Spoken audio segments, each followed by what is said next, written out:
Hi everybody, this is the second video for the definition of death. Today we will be talking about Elysa Koppelman's article, The Dead Donor Rule and the Concept of Death, Severing the Ties that Bind Them. Alright, so let's start. Elysa Koppelman. Let's see.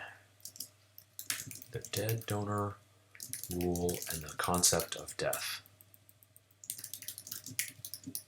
Okay, the outline of this article, there are basically three main sections that I want to talk about. Conflicting goals, adhering to DDR, and I'll explain what that is, and then finally what she calls rethinking DDR, which is really just another way of saying rejecting DDR. And within adhering to DDR, there are two options. There is Charo's option. I think her name is Charo. Yeah, Charo's option of discarding ambiguity. And then there's going to be Robert Veatch's option of embracing ambiguity. One of the reasons I like assigning Koppelman's article is that she discusses three views. She has her own view, but she also discusses and rejects the views of two other prominent bioethicists. So it's like getting kind of three views into one article, and that's one of the reasons I like it. Okay, so let's talk about conflicting goals.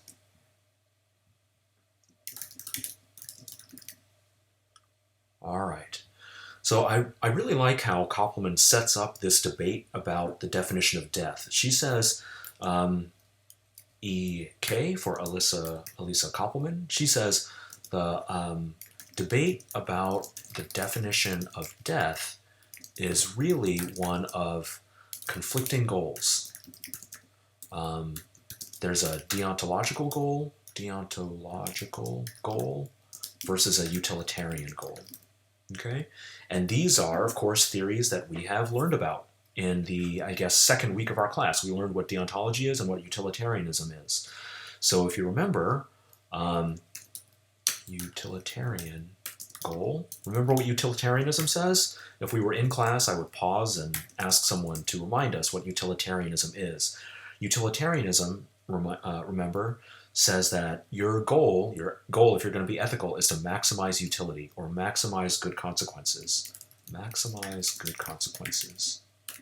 Okay, and the utilitarian goal in this debate about the definition of death is save as many lives as possible via organ transplants, right? So the utilitarian goal is transplant as many organs as you can, save as many people as you can. Okay, the deontological goal,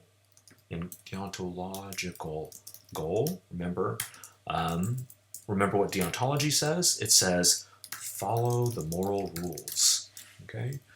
So its goal is basically respect people, okay? Respect people's, you might even say boundaries or rights, okay? So Koppelman says the debate about the definition of death is really a conflict between these two different ways of thinking about ethics. For the utilitarian, the way of thinking about ethics is how many organ transplants can we get? Let's try to transplant as many people as we can, save as many lives as we can. The deontological goal instead says, no, we need to respect people's rights. We need to respect their, in this case, physical boundaries, like their skin, literally, and not cut people open and take their organs when it's not appropriate to take their organs. Okay? So she says this debate that has turned into a debate about the definition of death is really this conflict between what is the boundary between, so here's another way to describe this conflict. What is the boundary between when we may versus may not, cross someone's boundaries in order to take their organs and save other people's lives?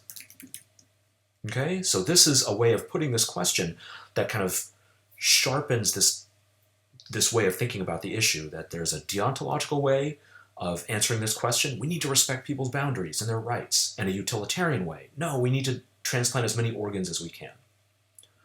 All right. So Koppelman says, well, the way that we have traditionally kind of tried to resolve this conflict between these two opposing goals is with what's called the dead donor rule. So the dead donor rule, aka DDR, sometimes I like to say that, when I was growing up in college and in grad school, DDR referred to Dance Dance Revolution, doesn't refer to that for us. For us, it refers to dead donor rule. Okay, so the dead donor rule says you may take someone's organs only after that person has died.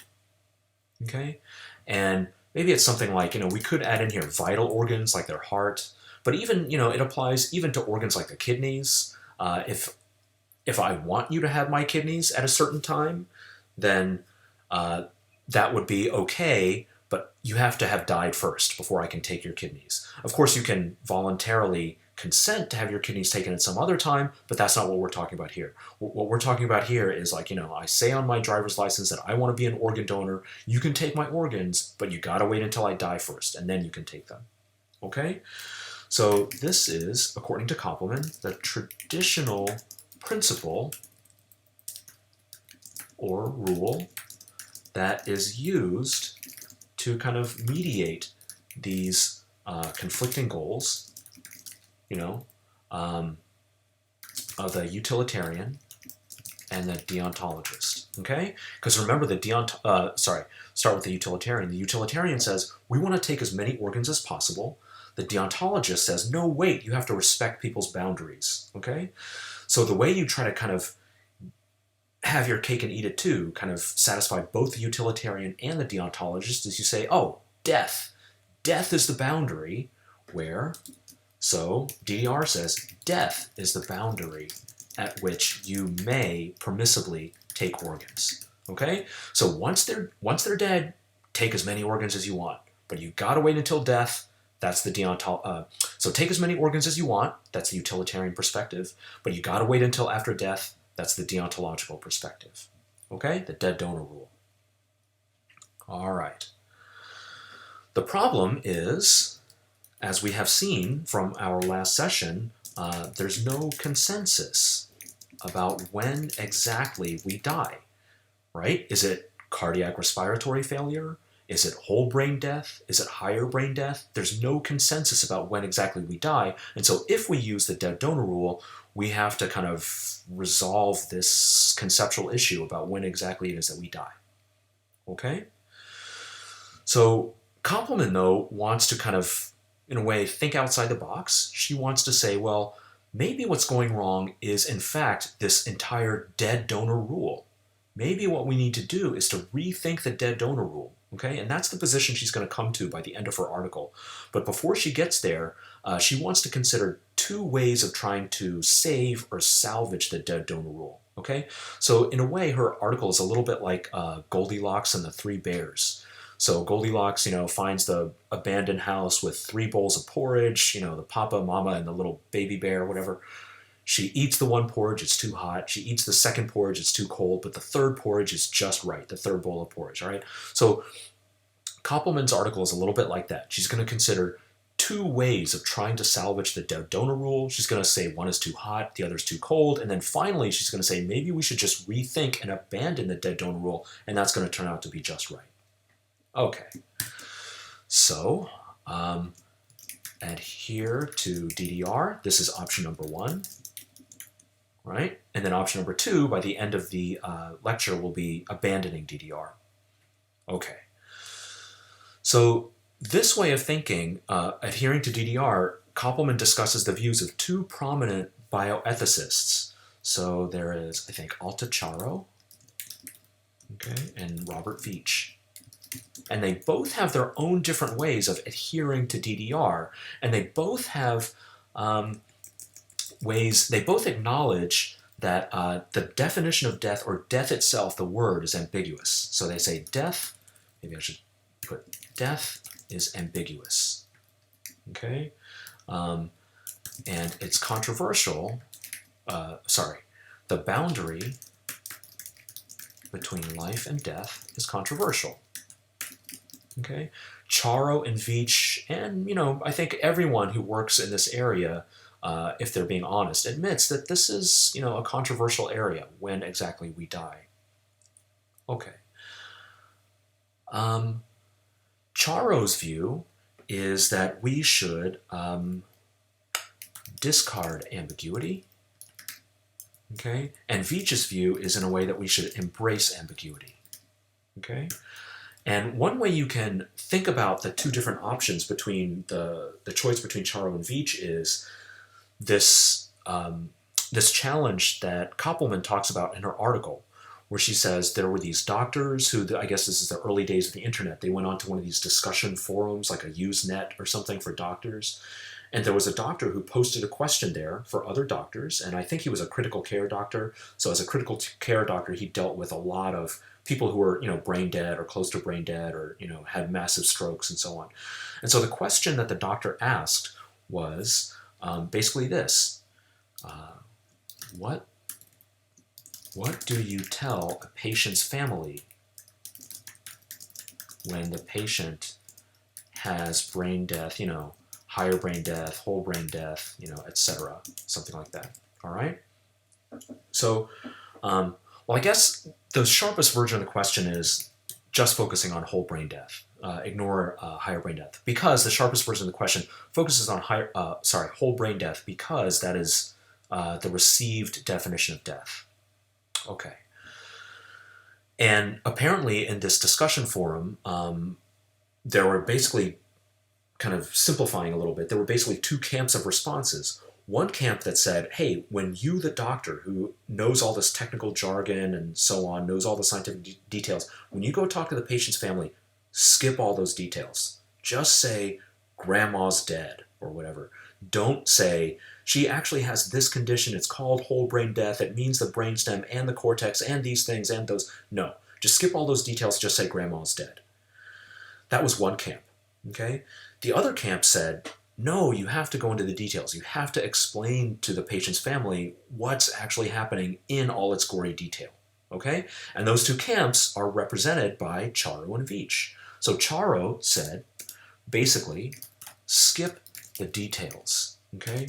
Just say that the patient is dead. In contrast, Veatch would say, embrace the details, convey the details, and then ask the family what they think.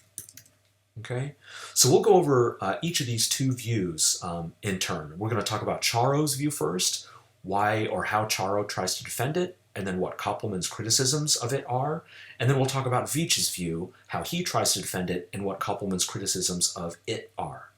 Okay, and then after both of those things, we'll go over Koppelman's view, her own view. Okay, so Charo's view. Charo, remember, says we have to discard ambiguity. Okay.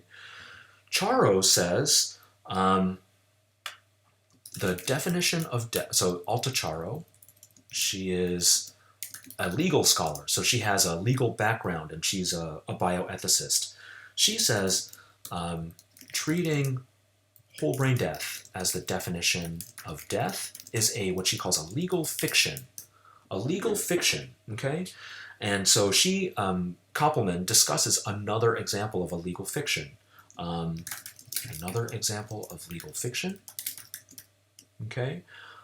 This is, I had to look this up on Wikipedia. This is called Death in Absentia. Absentia. This label. The label I had to look up on Wikipedia. Death in Absentia. Death in Absentia basically is the legal doctrine that if your spouse is missing long enough, like some number of years, okay, then he or she can be declared dead for purposes of your remarrying. Okay? So the idea is if your spouse has been missing for several years, you're not technically certain to be a widow. So maybe if you need to remarry, does that mean you need to get divorced first? Well, if you get divorced from your spouse who's missing, don't you need the other spouse there to kind of sign off on paperwork and so on? Okay, so this is kind of a legal quandary, right? And so this doctrine, death in absentia, the doctrine arose saying, well, look, if your spouse is missing long enough and you want to get remarried, for legal purposes, just pretend as if your spouse is dead. Then you don't have to get a divorce. You don't have to hire divorce lawyers and all that. Just pretend your spouse is dead, and then you can go on with your life getting remarried. Okay? So everybody, I hope, understands that kind of legal fiction. If not, you can look this up on Wikipedia. There's a good website on death in absentia there. Okay, so Charo says whole brain death as death is just like that. Okay? It's, a fiction. Remember, this was Singer's complaint that we saw last time. He said that whole brain death as death is a fiction. It's just false. These people with whole brain death, there's a lot of things that they can do that we think people who are dead cannot do those things, like gestate a pregnancy, have a heartbeat, pump blood, digest food, grow taller, grow fatter, all those things. Okay, so it's a fiction, okay, Charo admits, but a legal fiction in that it's useful legally to have this fiction. Why is it useful? Well, it's useful for the same way that, Singer called it not a legal fiction, he called it a convenient fiction, remember? So for Singer, the definition of death as whole brain death is a convenient fiction. It's convenient, or aka useful, because now you can get organs when you really need them. Okay? Okay, so that's Charo's view. She says, to treat whole brain death as death, this is a legal fiction, and further, when you're talking to the family, you need to simplify things. Don't go into all the technical medical mumbo jumbo. Just say grandma is dead. Okay. Now Koppelman, she has problems with this. Koppelman's objections. Okay. So first to the idea that whole brain death as death is a legal fiction. Okay. Koppelman notes, and I think plausibly, she says, I'll use her initials as I usually do. Koppelman notes that that usually legal fictions are things we all buy into. Okay? Let's see. It works. For example, death in absentia works. Let's see in my notes here. Best when it goes along with societal thought. That's not quite a direct quote, but it's pretty close. It goes along with societal thought, okay? So think about death in absentia. When I explained it to you on this previous slide, I'm going to go back here to this previous slide, okay? Okay? When you think about death in absentia, someone whose spouse has been missing a long time, he wants to remarry, but if he has to get a divorce, does that mean he needs divorce lawyers? They need to sign paperwork for that? No. Just declare the spouse dead, you can get remarried. Okay, when I explained that to you, I hope you thought, oh yeah, that's plausible. Everyone should agree that this is the most convenient rule, okay? Even if we all also widely agree that the person is dead. I'm sorry, not dead, but not necessarily dead, but just missing. Okay, so Koppelman says, okay, that works for death in absentia. Everyone agrees, but in whole brain death, as I discussed last time, there's wide disagreement. Patients often get into just very vicious legal battles with medical teams over whether grandma is really dead, right? Where the medical team wants to pull plugs and the patient's family wants to not pull plugs, okay? But in the definition of death, okay, there is widespread disagreement, often leading to kind of nasty legal battles and challenges, okay? So Koppelman says we shouldn't treat the definition of death as a legal fiction. Legal fictions work when there are things that we all agree would be reasonable to do in that situation, but we don't all agree in this particular situation what to do. And then you can't just appeal to legal fictions. Okay. All right. The other objection that Koppelman has is, let's see, to the idea that we downplay ambiguity. Okay. EK says that this doesn't treat people with respect. Okay? If the doctor's supposed to go into the waiting room where the family is waiting and just simplify things and just say, grandma's dead, without explaining the details, what that means, and so on, you're not treating that family with respect. you're kind of treating them as idiots, basically. Okay, that's Koppelman's objection. All right, so Koppelman doesn't like the Charo view, that we discard ambiguity and think of the definition of death as whole brain death as a legal fiction. Koppelman thinks this is not the right way to go. Okay, what about Robert Veatch's view? So remember, Veatch says we need to embrace ambiguity. Oops, ambiguity. Okay, so Veatch's view is kind of interesting, and if we were in class together having a discussion, I would have a discussion about the kind of more general theoretical concept that Veatch is using here. So Veatch thinks, RV for Robert Veatch, thinks that death is a social construct. Okay, what that means is the precise boundaries of death are things that we as a society create. They're not kind of out there in the world for us to discover. Okay? And so what that means is, according to Veatch, we should embrace ambiguity, kind of explain all the details, all the gory medical details to the family, and then we can ask the family whether they think the patient is dead. Okay? So our job as medical professionals is to explain the details to the family, but it's the family's job to determine whether that person has died, because death is a social construct. We as a society, or as I can even put in here, a culture, okay, create the boundaries, and different cultures, different societies can have different boundaries for life and death.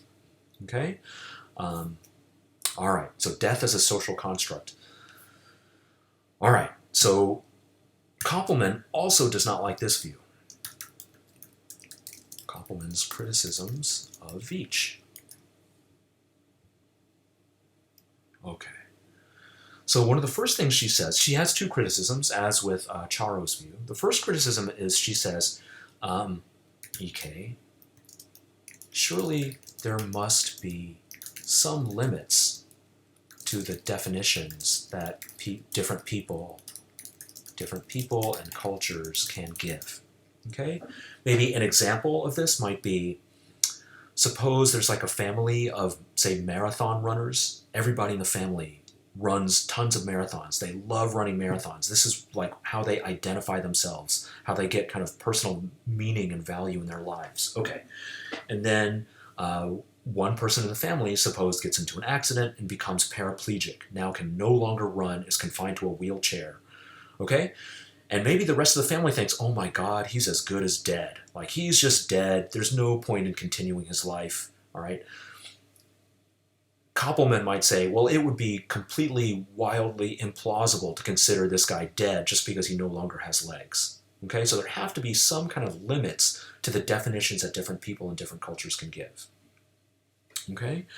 And piggybacking on this, another point you might make, this is, I'm going to put my own name in here, another point you might make that's in a similar vein is you can challenge why death is a social construct, but other, like medical conditions, are not. Okay? So, for example, your kid is playing in a tree, falls out of the tree, kind of onto his arm, goes to the ER because a bone is sticking out of his arm, right? Get some x-rays. You see on the x-ray, yep, the bone is sticking right out of the arm there, okay? The doctor doesn't then ask you, the parent, what do you think about whether your kid has a fracture, you know? Like, so for example, fractures, cancer, diabetes. No one thinks that for these, just classic medical conditions, that it's okay for the medical professional to explain all the details and then ask the family, what do you think about whether you have diabetes? What do you think about whether you have cancer? And what do you think about whether your arm was fractured? No one would think that, okay? So why is it that death is different, that we should think that, oh, for death, we can ask the family whether they think that this person is dead? Why can't the family just be medically ignorant, the same way that families can be medically ignorant of diabetes, cancers, and fractures? Okay. Another point that Koppelman makes is, she says, okay, revealing lots of information after a long time of suppressing ambiguities, which is what we basically have been doing, might undermine trust in the organ transplant system. Okay, and I think this is a reasonable complaint. So we do want people to trust the medical system and the organ transplant system. We don't want people to think that when they declare someone dead, they're going to, kind of cut the corner and declare someone dead a little bit earlier just so that they can get the organ a little bit earlier. They're going to kill grandma sooner than they should have in order to get her organs. No one wants to, or we don't want the general public to even consider that possibility, to even think that that might be why we're declaring people dead. Even though, in fact, like explicitly as a matter of fact, that is literally why we moved to this definition of death, as we discussed last time. Okay, so she says, look, if we start kind of, pulling back the curtain and showing kind of all this, dirty laundry that we have hidden, it might undermine trust in the organ transplant system. Okay, so that's her criticism of Veatch. All right, so now Koppelman then has considered two ways of kind of adhering to the dead donor rule. We have to wait until someone is dead before we transplant organs. Now she wants to consider what she thinks is the best way of going, and that is what she calls rethinking, or what I call rejecting DDR. Okay? So remember, the whole point of DDR, and I'll remind us of what that is. Let me give another slide here, or sorry, another bullet. DDR says the dead donor rule. You have to be dead before it's okay to take your organs.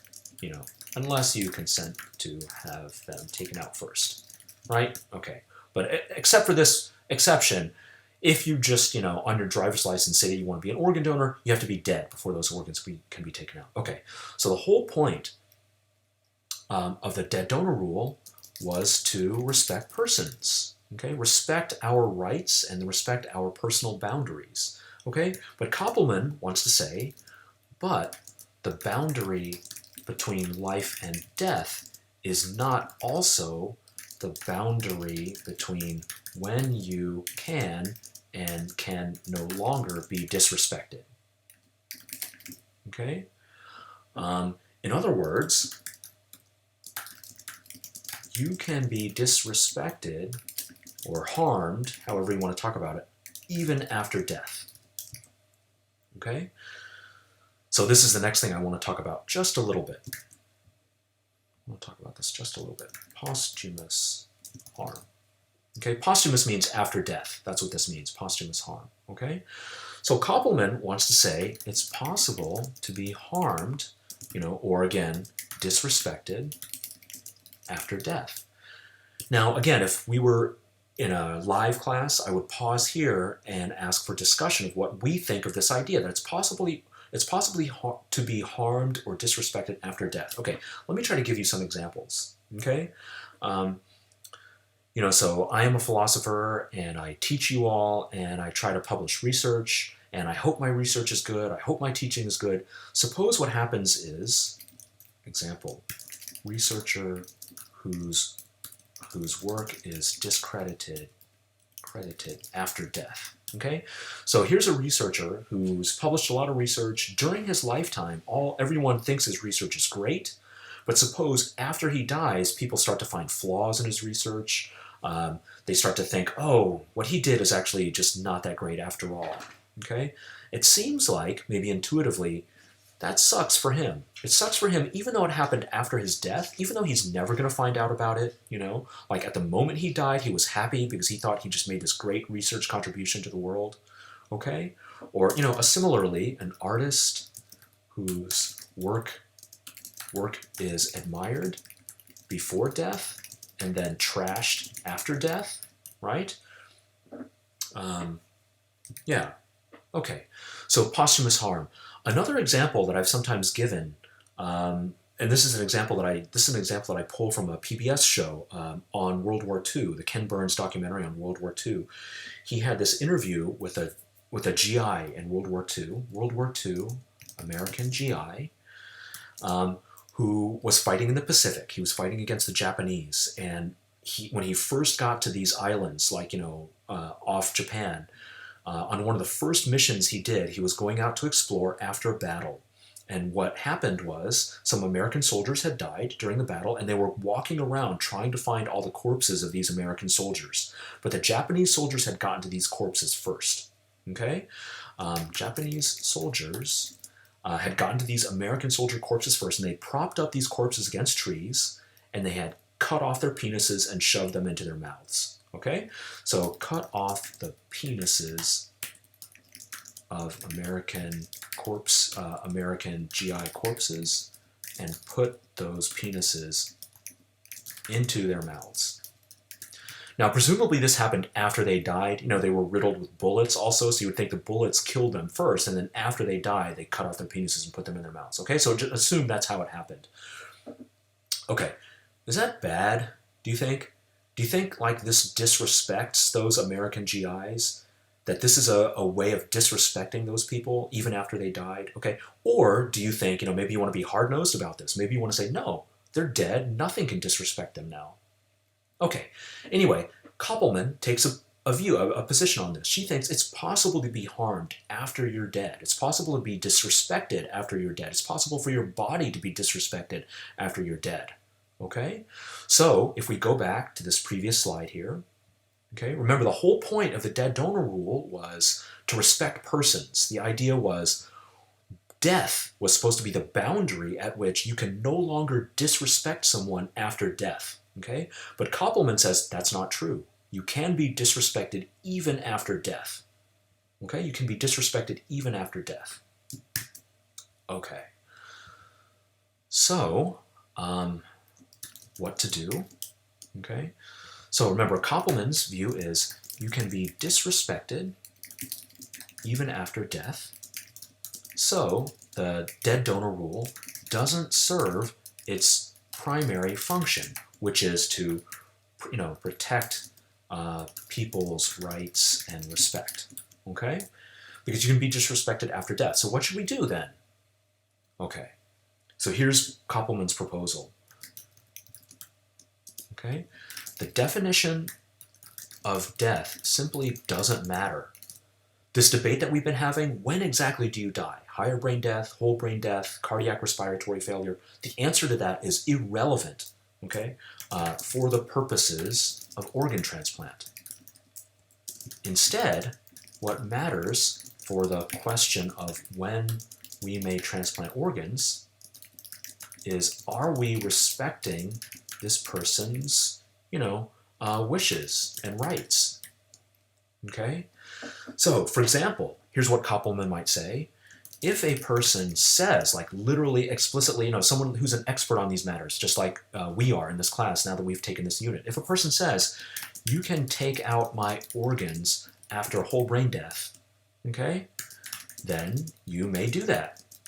Even, I was going to say even if, but I'll put it this way, regardless of whether whole brain death is really death. Okay? So Koppelman says we don't need to first determine whether whole brain death is death. Okay? What we need is to ask, hey, what would that person want? If the person would want us to take out organs after whole brain death, then you may do that. Okay? And it doesn't matter whether whole brain death is really death. Okay. Okay, there is an objection to Koppelman's view, I think, that I want to go over, that she goes over. Okay. Okay. And the objection goes like this. Most people don't talk about what they want done with their organs after conditions like whole brain death, higher brain death. They typically, or they don't even specifically mention cardiac respiratory failure too, okay? They instead typically just say, when I die. It's okay to take my organs when I die, ... okay? So given that the vast, 99.999% of the population doesn't mention things like whole brain death, higher brain death, cardiac respiratory failure for when it's okay to take out organs, what are we going to do? All right, because remember, Koppelman's whole idea was respect people's wishes and do what they want, okay? But in cases where people haven't made explicit declarations, two things might happen, okay?